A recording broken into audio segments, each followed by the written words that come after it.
સંત એનો શિષ્ય બેઠો છે.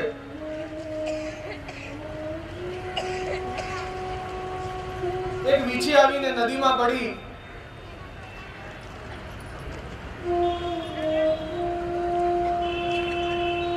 સંત એને બચાવવા ગયો, નદીમાંથી કાઢવા ગયો એટલે વીછી ડંક મારે છે.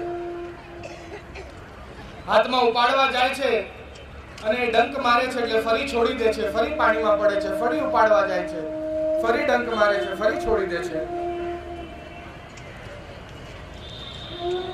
શિષ્ય એના ગુરુને પૂછે છે, ગુરુદેવ, આપના પ્રાણ લેવા માંગે છે, આપ એની રક્ષા શું કામ કરો છો? ડંક મારે છે, આપને વિષ ચડી જશે. बेटा एक बात बता तू मुझे, आ कौन है? आ के वीछी